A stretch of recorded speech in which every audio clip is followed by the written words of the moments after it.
Time for your mental health weekly segment, and today we are talking about coping strategies to dealing with change. And to tell you more about that this morning is Tammy Arish-Beauchamp with West River Mental Health. All right, let's get right into it. There's a lot to get right through this morning, so let's start off. What are some of these coping strategies that our viewers or the people watching can kind of follow here as we're talking? One of the things we have to remember is change, no matter good, bad, or indifferent, can cause anxiety, can cause stress. So when we want to look at what do we do, how do we help ourselves with those things, and one of the most important things is to acknowledge those feelings. Right. Like I said, change can be good and it can still cause anxiety and stress and things like that.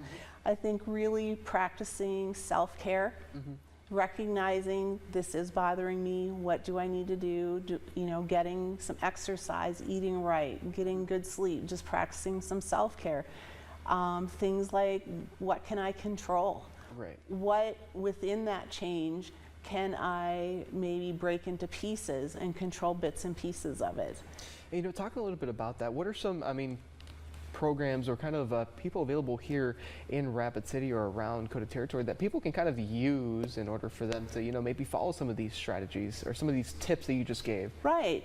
It can differ from having family members who have been through maybe the change, through changes and things like that, to getting to the point where, gosh, this anxiety, this, is just way out of control. I need some support.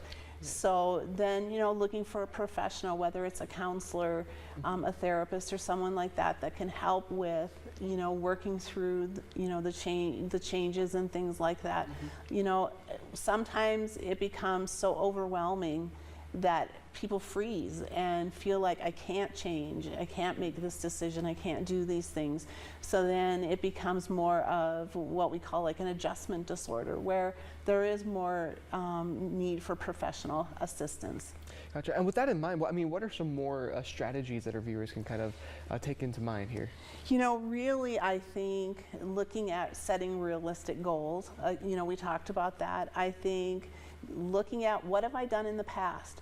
When I've had to change something, what has helped me in the past to really look at, hey, this is what I did, this is how I accomplished it, and that really made a difference.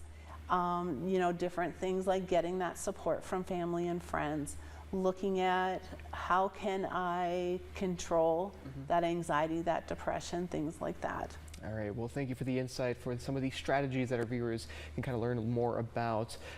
Thank you again for joining us here this morning. That is all the time we have.